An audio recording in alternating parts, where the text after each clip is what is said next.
Anjuman Islam A committee ಇವರ ಸಹಯೋಗದಲ್ಲಿ ಈದ್ ಮಿಲಾದ್ ಪ್ರಯುಕ್ತ doctor APJ Abdul Kalam cricket premier league Gajendragad ಇವರ ವತಿಯಿಂದ ದ್ವಿತೀಯ ಬಾರಿಗೆ ಕ್ರಿಕೆಟ್ ಪಂದ್ಯಾವಳಿಗಳು ಏರ್ಪಡಿಸಲಾಗಿದೆ.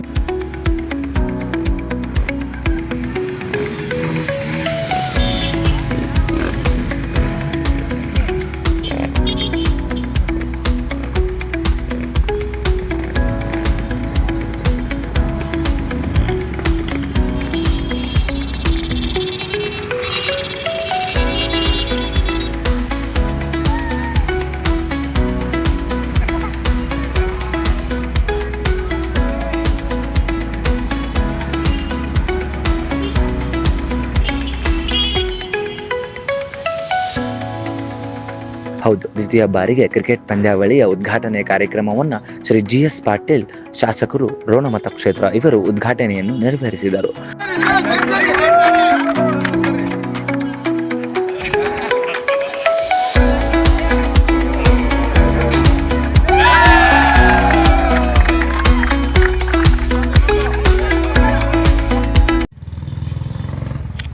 ಇವತ್ತು ಈ ಪಂದ್ಯಾವಳಿ ಯಾವ ರೀತಿಯಾಗಿರಬೇಕು, ಎಲ್ಲರೂ ಯಾವ ರೀತಿಯಾಗಿ ಭಾಗವಹಿಸಬೇಕು, ನಿಮ್ಮ ಆಟದ ಪ್ರದರ್ಶನವನ್ನು ಮಾಡಬೇಕು ಅನ್ನೋ ವಿಚಾರವನ್ನ ಬಹಳ ಚೆನ್ನಾಗಿ ತಾವೆಲ್ಲರೂ ಮಾತನಾಡಿದ್ದಾರೆ.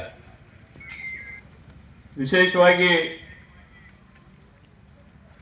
ಏನು ಡಾಕ್ಟರ್ APJ ಅಬ್ದುಲ್ ಕಲಾಂ ಅವರ ಹೆಸರ ಮೇಲೆ ಈ ಪಂದ್ಯಾವಳಿ ನಡೀತಾ ಇದೆ.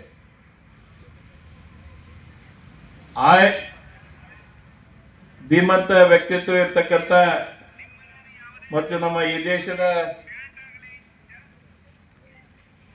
ಪ್ರೆಸಿಡೆಂಟ್ರು ಆದಂತ ಶ್ರೀ ಅಬ್ದುಲ್ ಕಲಾಂ ಅವರ ವಿಚಾರಧಾರೆಗಳು, ಅವರು ನಮ್ಮ ದೇಶಕ್ಕೆ ಕೊಟ್ಟಂತ ಒಂದು ಮಹಾನ್ ಕೊಡುಗೆ, ಇವೆಲ್ಲ ನಾವು ಮನದಲ್ಲಿಟ್ಟುಕೊಂಡು ಈಗೇನು ಹಿರಿಯರು ಹೇಳಿದ್ರಲ್ಲ, ಯಾವ ರೀತಿಯಾಗಿ ನಾವು ಆಟದಲ್ಲಿ ಶಿಸ್ತವನ್ನ ಕಾಪಾಡಬೇಕು ಅನ್ನೋ ಏನು ಹೇಳಿದ್ರಲ್ಲ, ನೀವು ಮತ್ತೇನು ವಿಚಾರ ಮಾಡಬೇಡಿ.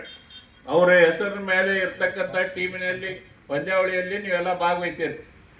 ನೀವೆಲ್ಲ ತರ್ತಕ್ಕಂಥ ಗೌರವ ಯಾರಿಗೆ ತಂದಂಗೆ ಆಗತ್ತೆ ಅಂದ್ರೆ ಅಬ್ದುಲ್ ಕಲಾಂ ಅವ್ರಿಗೆ ತಂದಂಗೆ ಆಗತ್ತೆ ಅನ್ನೋ ಮಾತು ನಾವು ತಿಳ್ಕೊಳ್ಬೇಕಾಗಿದೆ. ಯಾಕಂದ್ರೆ ಹುರುಪಿನಾಗ ಮತ್ತು ನಿಮ್ದು ವಯಸ್ಸು ಸಣ್ಣ, ಈ ಪಂದ್ಯಗಳನ್ನು ಆಡ್ತಕ್ಕಂಥ ಸಂದರ್ಭದಲ್ಲಿ ಇದ್ದೇ ಇರ್ತಾವ. ಆಗ ನಾವೇನಂತೀವಿ, ನಿಮ್ದೇನು ಬಿಸಿ ರಕ್ತ, ನಿಮ್ಮಲ್ಲಿರ್ತಕ್ಕಂಥ ಶೌರ್ಯ ಶಕ್ತಿ ಏನೈತಲ್ಲ, ನಿಮ್ಮ ಪಂದ್ಯ ಗೆದ್ದಿದ್ರಾಗ ನೀವು ತೋರಿಸ್ಬೇಕಲ್ಲ. ಯಾರಿಗೆ ತೋರಿಸಿದ್ರೆ ಅದು ಅಷ್ಟು ಸಮಂಜಸ ಆಗೋದಿಲ್ಲ. ಅದಕ್ಕೆ ನೀವೆಲ್ಲ ಇವತ್ತು ಏನಿಲ್ಲಿ ಎಲ್ಲ ಸಮಾಜದವ್ರು ಕೂಡಿ, ಅದರಲ್ಲೇ ವಿಶೇಷವಾಗಿ ನಮ್ಮ ಇಸ್ಲಾಂ ಸಮಾಜದವರು ಇವತ್ತು ನಿಮಗೆಲ್ಲ ಪ್ರೋತ್ಸಾಹ ಕೊಡ್ಲಿಕ್ಕೆ ಇವತ್ತು ಅವರು ಈ ಪಂದ್ಯಾವಳಿಯನ್ನ ಬಹಳ ವ್ಯವಸ್ಥಿತ ರೀತಿಯಲ್ಲಿ ಮತ್ತು ಎಲ್ಲರೂ ಜವಾಬ್ದಾರಿ ತೆಗೆದುಕೊಂಡು ಆಯೋಜನೆ ಮಾಡಿದ್ದಾರೆ. ನಾವೆಲ್ಲ ಬಹಳಷ್ಟು ರೀತಿಯ ವಿಷಯಗಳನ್ನ ಇತ್ತೀಚೆಗೆ ನಾವೆಲ್ಲ ನೋಡಿದ್ವಿ. ಇವತ್ತು ಕರ್ನಾಟಕ ರಾಜ್ಯದಲ್ಲಿ ಸನ್ಮಾನ್ಯ ಸಿದ್ದರಾಮಯ್ಯನವರ ಸರ್ಕಾರ ಬಂದ ಮೇಲೆ ಅಲ್ಪಸಂಖ್ಯಾತರ ಬಗ್ಗೆ ಬಹಳಷ್ಟು ಕಾರ್ಯಕ್ರಮಗಳನ್ನ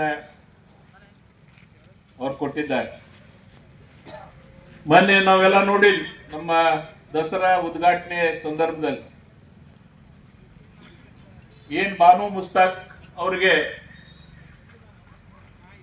ಉದ್ಘಾಟನೆಗೆ ಅವಕಾಶವನ್ನು ಕೊಟ್ಟಾಗ ಬಹಳಷ್ಟು ಟೀಕೆ ಟಿಪ್ಪಣಿಗಳು ಮತ್ತು ನಮ್ಮ ವಿರೋಧ ಪಕ್ಷದವರು ಕೂಡ ಅದಕ್ಕೆ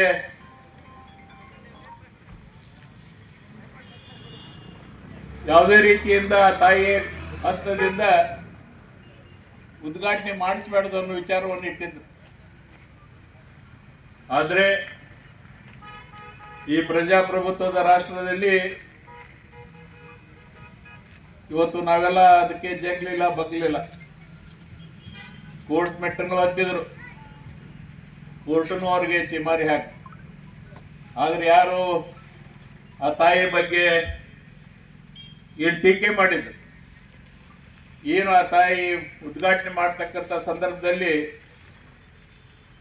ಆ ತಾಯಿ ನಡ್ಕೊಂಡಂಥ ಸಂಪ್ರದಾಯ ಅವತ್ತೆಲ್ಲರಿಗೂ ಬೆರಗೋಗುವಂಥ ಪರಿಸ್ಥಿತಿ ಬಂತು. ಮತ್ತು ಅವತ್ತೇ ಎಲ್ಲರೂ ಉಲ್ಟಾ ಹೇಳಿಕೆಯನ್ನು ಕೊಡಲಿಕ್ಕೆ ಪ್ರಾರಂಭ ಮಾಡಿದ್ರು.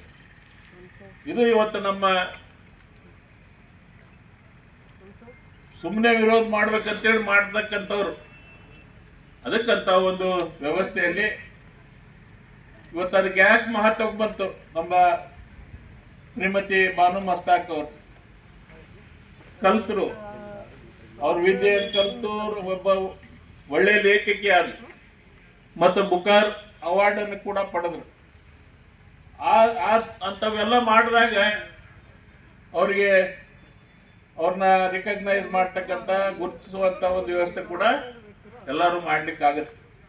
ಅದಕ್ಕೆ ನಾನು ಯಾಕೆ ಇದನ್ನು ಹೇಳುವ ಉದ್ದೇಶ ಅಂದ್ರೆ, ನೀವು ಈ ಕ್ರೀಡೆ ಜೊತೆ ವಿದ್ಯೆಗೂ ಹೆಚ್ಚು ಮಹತ್ವ ಕೊಡ್ರಿ, ಕ್ರೀಡೆ ಜೊತೆ ವಿದ್ಯೆನೂ ಕೂಡ ಮಾಡಿಕೊಂಡು ಸಮಾಜದಲ್ಲಿ ನಿಮ್ಮ ಕುಟುಂಬಕ್ಕೆ ಒಂದು ಒಳ್ಳೆ, ಈ ದೇಶದ ಒಬ್ಬ ಒಳ್ಳೆ ಭವಿಷ್ಯನಾಗಿ ಇವೆಲ್ಲ ಹೊರಹೊಮ್ಮತಕ್ಕಂಥ ಒಂದು ವ್ಯವಸ್ಥೆಯಲ್ಲಿ ನೀವೆಲ್ಲ ಬರಬೇಕಾಗುತ್ತೆ. ಬಹಳಷ್ಟು ಇವತ್ತಿನ ತೀರ್ಮಾನಗಳಲ್ಲಿ ಬಹಳ ಪ್ರಚಲಿತ ಆಗಿಬಿಟ್ಟೈತಿ, ಬಹಳ ಫೇಮಸ್ ಆಗಿದೆ.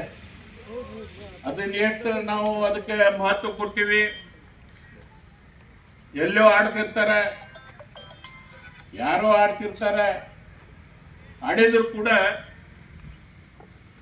ಆ ಕ್ರಿಕೆಟ್ಗೆ ಅಷ್ಟೊಂದು ಮಹತ್ವವನ್ನು ಕೊಟ್ಟಿದ್ದೇವೆ ನಾವು. ಯಾಕಂದ್ರೆ ಆಟನ ಹಂಗೈತೆ, ಅದು ಯಾರು ಏನು ಮಾಡಕ್ ಬರಂಗಿಲ್ಲ. ಅದಕ್ಕೆ ನೀವೆಲ್ಲ ಯಾಕಂದ್ರೆ ಇವತ್ತು ನಾವು ಹೇಳಿದ್ರೆ, ನಾವು ನಮ್ಮ ವಿದ್ಯಾರ್ಥಿ ಜೀವನದಲ್ಲಿ ಈ ಕ್ರಿಕೆಟ್ ಕ್ರೀಡಾಪಟುವಾಗಿ ನಾನು ಇದ್ದೆ. ಅವಾಗಿಂದು ಬೇರೆ, ಅವಾಗ ನಮ್ಗೊಬ್ಬರು ಕೋಚ್ ಇರ್ತಿದ್ರು, ಮುಂಜಾನೆ ಹೇಳತ್ಲೆ ಒಂದು 4-5 ರೌಂಡ್ ಓಡಿಸ್ತಿದ್ರು. ಆಮೇಲೆ ನಾವು ಬ್ಯಾಟ್ ಹೆಂಗೆ ಹಿಡಿಬೇಕು, ಬಾಲ್ ಹೆಂಗಿರ್ತೈತಿ, ಬೌಲರ್ ಹೆಂಗೆ ಬೌಲ್ ಮಾಡ್ತಾನೋ ಅವನ್ನೆಲ್ಲ ಕಲಿಸುವಂಥ ವ್ಯವಸ್ಥೆ ಇತ್ತು. ಆದ್ರೆ ನಿಮ್ಗೆಲ್ಲ ಇವತ್ತು ನೀವೆಲ್ಲ ಒಳ್ಳೆ ದೇಶದಲ್ಲಿ ಹುಟ್ಟಿದ್ದೀರಿ. ನೀವು ಏನು ನಮ್ಮ ದಿವಂಗತ ರಾಜೀವ್ ಗಾಂಧಿ ಅವರು ನಮ್ಮ ದೇಶಕ್ಕೆ ಕೊಟ್ಟಂತ ತಂತ್ರಜ್ಞಾನ, ಇವತ್ತು ಯಾರ್ಯಾರೋ ಏನೇನೋ ಮಾತಾಡ್ತಾರೆ, ಆದ್ರೆ ಇವತ್ತು ನೇರವಾಗಿ ಅಂತ ಎಲ್ಲ ವಿಚಾರಗಳನ್ನ ನಮಗೆ ಕೊಟ್ಟಂತವ್ರು ದಿವಂಗತ ರಾಜೀವ್ ಗಾಂಧಿ ಅವರು. ಇವತ್ತು ಅದನ್ನ ಇವತ್ತು ನಾವು ಉಪಯೋಗ ಮಾಡಿಕೊಂಡು ಇವತ್ತು ನಾವು ಎಲ್ಲಿ ಇರ್ತೀವಿ, ಎಲ್ಲಿ ಆಟ ನಡೆದ್ರು ಕೂಡ ಇವತ್ತು ನೇರವಾಗಿ ಅದನ್ನು ವೀಕ್ಷಣೆ ಮಾಡ್ತಕ್ಕಂಥ ಒಂದು ಅವಕಾಶ ಸಿಕ್ಕಿದೆ. ಬರೀ ವೀಕ್ಷಣೆ ಮಾಡ್ಲಿಕ್ಕೆ ಅವಕಾಶ ಅಲ್ಲ, ನೀವೆಲ್ಲ ಯುವಕರು ನೀವು ಅದನ್ನ ಟಿವಿ ನೋಡೋ ಮುಂದೆ ಏನು ನೀವು ನೋಡ್ಬೇಕನ್ನೋದು ಹೇಳ್ತೇನೆ ನಾನು. ಅವ್ರು ಆಡ್ತಾ ಇರ್ತಾರ, ಯಾವನೋ ಹೊಡಿತಾನ, ಯಾವನೋ ಬೌಲ್ ಮಾಡ್ತಾನ, ಯಾವನೋ ಫೀಲ್ಡ್ ಮಾಡ್ತಾನ, ಅದು ಮುಖ್ಯ ಅಲ್ಲ. ನೀವು ಯಾರು ಬೌಲರ್ ಇರ್ತೀರಿ, ಬ್ಯಾಟ್ಸ್ಮನ್ ಇರ್ತೀರಿ, ಆ ಬೌಲರ್ ಇದನ್ನ ನೋಡ್ಬೇಕು ನೀವು. ಮೊದ್ಲ ಯಾವ ರೀತಿಯಾಗಿ ಅವ್ನು ಬೌಲ್ ಮಾಡ್ತಾನ, ಏನು ಆಫ್ ಸ್ಪಿನ್ ಹೋಗಿತಾನೋ, ಲೆಗ್ ಸ್ಪಿನ್ ಹೋಗಿತಾನೋ, ಇವನ್ನ ಯಾವುದೇ ಬ್ಯಾಟ್ಸ್ಮನ್ ಆದ್ರೆ ನೀವು ಮೊದ್ಲು ಅದನ್ನ ಕಂಡು ಹಿಡಿಬೇಕು. ಹಂಗೆ ಹತ್ತು ಹೊಡೆದಂತ ಅನ್ನಬಾರ್ದು. ಅದಕ್ಕೆ ಅವನ್ನೆಲ್ಲ ನೀವು ತಿಳ್ಕೊಳ್ತಕ್ಕಂಥ ಒಂದು ವ್ಯವಸ್ಥೆ. ಮತ್ತೆ ಬೌಲರ್, ಫಾಸ್ಟ್ ಬೌಲರ್ ಹೆಂಗೆ ಅದಕ್ಕಾಗ ನೀವು ಬಹಳಷ್ಟು ಪ್ರಾಕ್ಟೀಸ್ ಅನ್ನ ಮಾಡ್ತಕ್ಕಂಥ ಒಂದು ವ್ಯವಸ್ಥೆ ಕೂಡ ಇದ್ರೆ ಒಂದು ಉತ್ತಮ ಪ್ರದರ್ಶನ ಮಾಡಲಿಕ್ಕೆ ನೀವೆಲ್ಲ ಸಾಧ್ಯ ಆಗತ್ತೆ. ಅದಕ್ಕೆ ಈ ದಿಶೆಯಲ್ಲಿ ಇವತ್ತು ಸ್ನೇಹಿತರ ಅಂತ ಮರ್ತುಜ ಬಾಲಾಯ್ತವ್ ಅವನ ಏನು ಈ ಸಾರ್ವಜನಿಕ ಜೀವನದಲ್ಲಿ ಬಂದಾಗಿಂದನೂ ಕೂಡ ಭಾಳ ಹುರುಪಾತಕ್ಕೆ ಏನಾದರೂ ಕೆಲಸ ಕಾರ್ಯಗಳನ್ನು ಮಾಡಬೇಕಾದ್ರೆ ಭಾಳ ವ್ಯವಸ್ಥಿತ ರೀತಿಯಲ್ಲಿ ಎಲ್ಲರನ್ನು ಕಟ್ಕೊಂಡು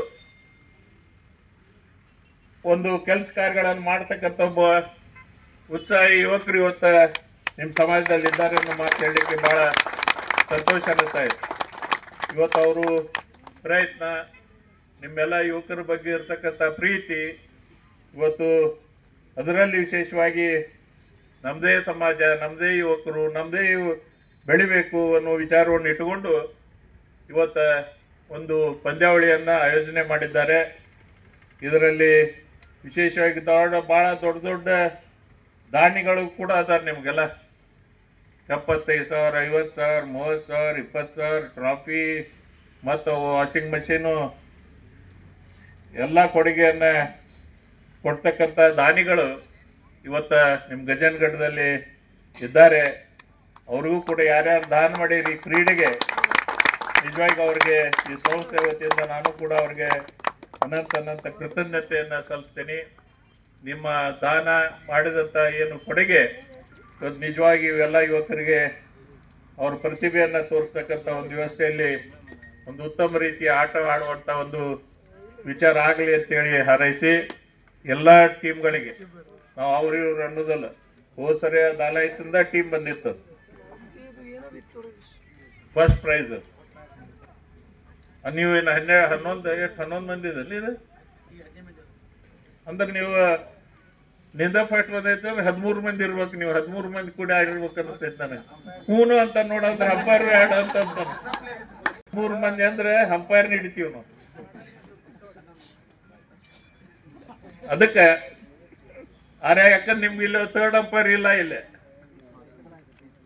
ಥರ್ಡ್ ಅಂಪೈರ್ ಇದ್ರೆ ಮತ್ತೆ ಅದನ್ನೇ ನೋಡಿ ಮಾಡಿ ಔಟ್ ಕೊಡ್ತಾ ಇರೋದು, ನಾಟ್ ಔಟ್ ಕೊಡೋದು ಇತ್ತ ಐತನೆ.